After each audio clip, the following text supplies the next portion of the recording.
Do you believe, Mr. Lubin, that Buck Privates still stands up as their finest picture? Well,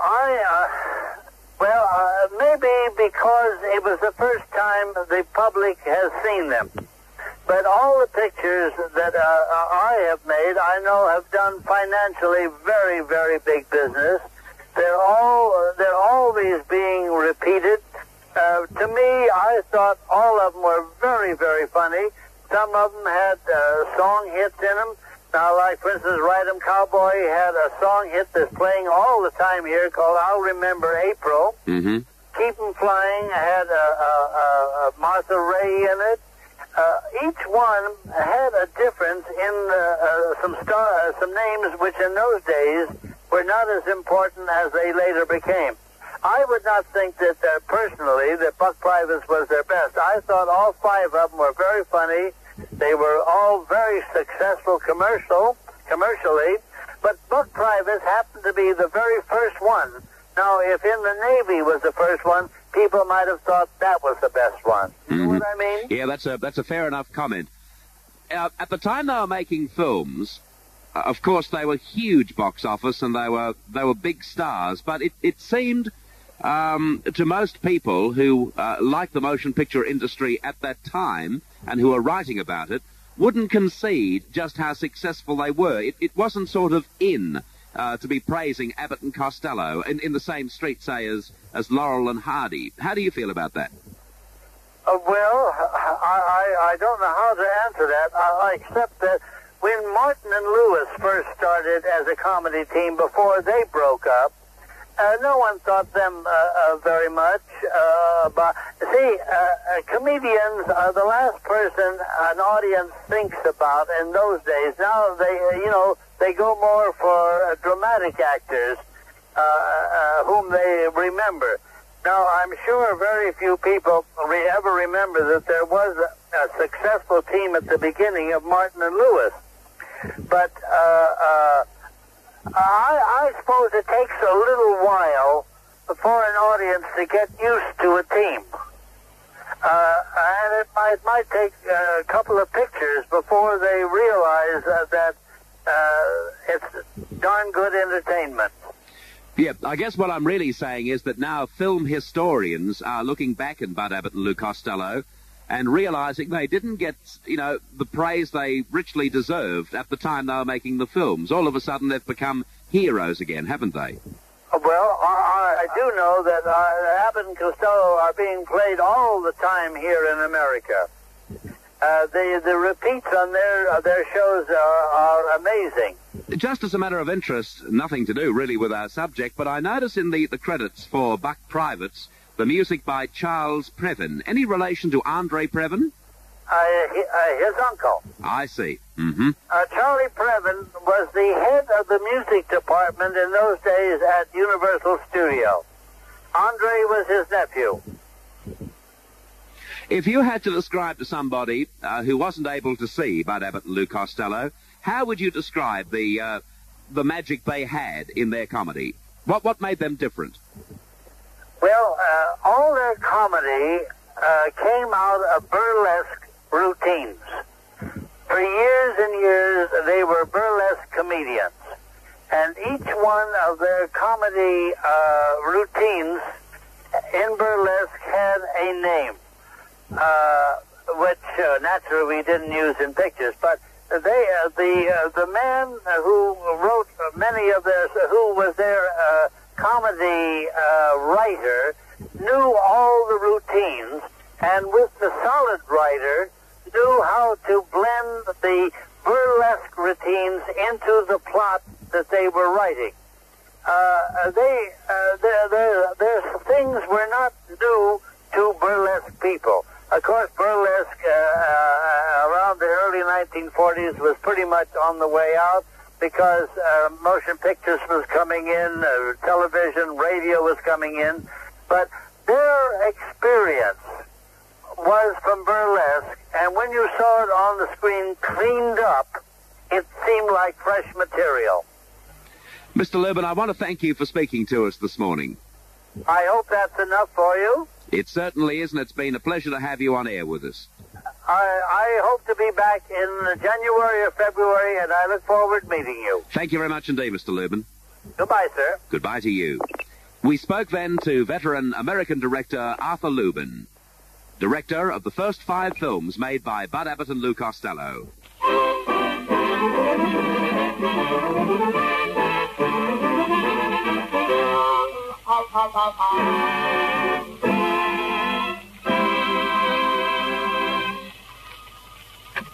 Hello? Hello? Yes, this is Bud Abbott. Oh, hello, Uncle Hugo. Hello. Yes, Uncle Hugo. Why, yes, I'll tell Costello as soon as he comes in. Goodbye, Uncle Hugo. Hey, Abbott! Hey, Silly Billy! Hey. Costello, please. I just had a call from my uncle. Oh, good. You know, he runs a tailoring and cleaning shop, and he wants you to go to work for him. Oh, swell. Now, you go over there and ask for my uncle. Okay, I go and ask for your uncle. Now, what's his name? You go, ask for him. I'm going to go, but who do I ask for? You go. Look, Abbott, I'm going to go, but I got to ask for somebody. I told you to see my uncle. Your uncle what? Not what, you go. Abbott, I'm telling you for the last time. Now, what's your uncle's name? You go.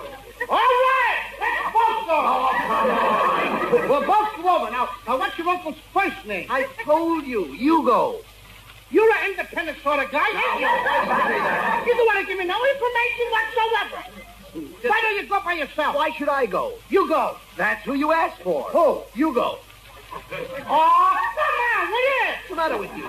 Look, who's out first? No, let's not go into that. None of that. Well, you get me all mixed up. What do you mean mixed up? Look, now what's your uncle's last name? Guess it. Why should I? Why should you what? Guess his name. I didn't tell you to guess his name. Can you tell me his name was Hugo? Yes. And then I asked you his last name is? I said guess it. That's what I thought you said. Well, Is it McCarty? no. Is it Murray? No. Sherman? No. Rappaport? No. That's all I can guess. Costello, look, I'm telling you for the last time, you go guess it. You understand now? You go guess it.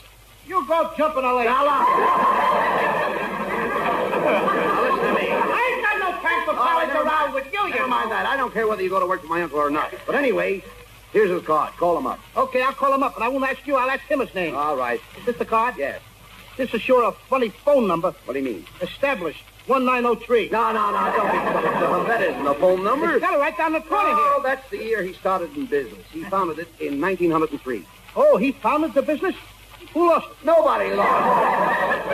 Well, you said your uncle found it. I said he founded it. Can I help it if you don't speak good English? Lost. He founded it. My uncle. He's the big dummy. Will you listen to Founded me, it. please? My uncle. You mean he finds it? No, nothing of the kind. He founded the tailoring business. You understand that? He simply went out and founded it. Oh, founded it? Founded it. You got so many keys in it. Founded it? My keys out the unit. All right, as long as he founded it. Where did he look? He didn't look any place. It was there. Well, if it was there, why was it lost? It wasn't lost. He founded it. How could anything be found if it wasn't lost? Because there wasn't anything there till he founded it. Founded it in what? Never mind, the business. Founded it the business? Yes. What business? Look, he's making victory suits for men. Oh, making victory suits for men. And you're going to help him. Ooh, he wants me to help him make That's suits? the idea. Oh, boy, I'll help him. That's fine. Hey, Abbott, What? is it hard work to make a suit? Oh, it's so-so. Seems hard. No, seems easy. What seems easy? Seems that you sew. Who sews? You sew. That's what you do. You sew and sew. Don't you swear at me! Oh, you that kind of language with me! Never mind that. Don't call me names! I'm talking about sewing seams. Well, let's drop it. Drop what? The seams. You can't drop the seams. Why not? The sleeves will fall off. I was a fool to ask anyway. You see, it's the seams that hold the sleeves off. What sleeve? The left one. Without the seam, the left sleeve will fall off. What happens to the right sleeve? It's left.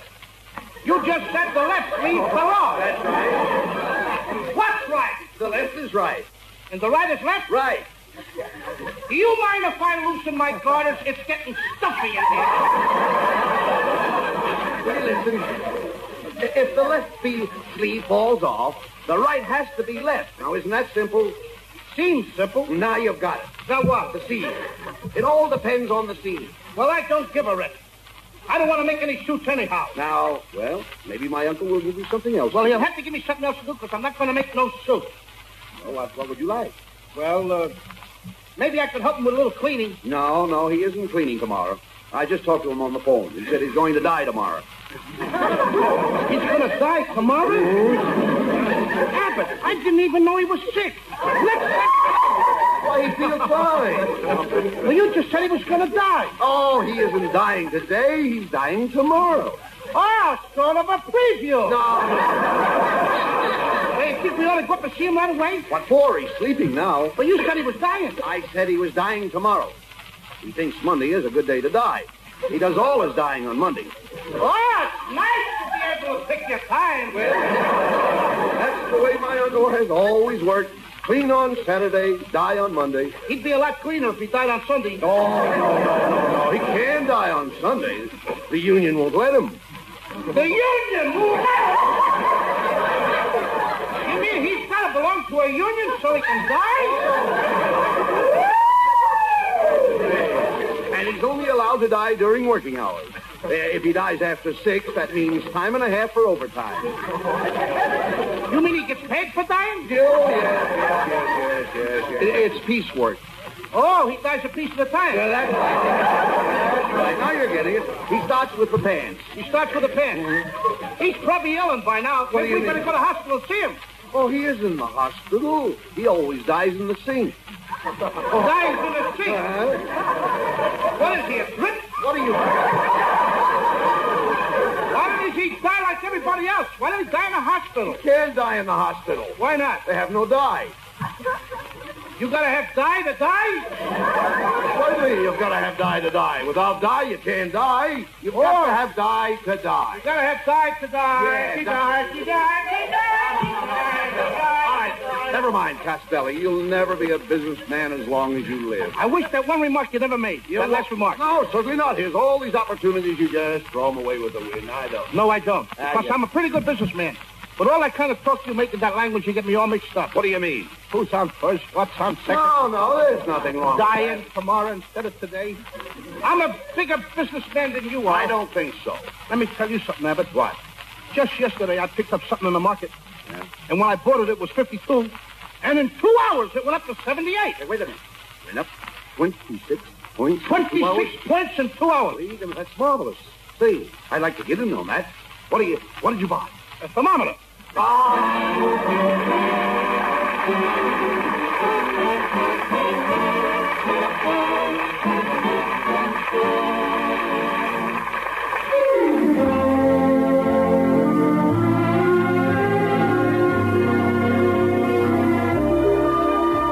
This morning on the Bert and Patty Newton Show, we're saluting Bud Abbott and Lou Costello.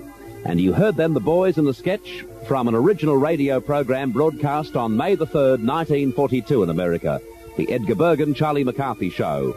And between 10 o'clock and 11 o'clock this morning, it'll be my pleasure to play for you, in its entirety, a half-hour radio program starring the boys, which was broadcast in America on January the 25th, 1945. The Abbott and Costello radio show was one of the most successful radio programs of the 40s. I hope that you're enjoying joining me this morning in remembering Bud Abbott and Lou Costello.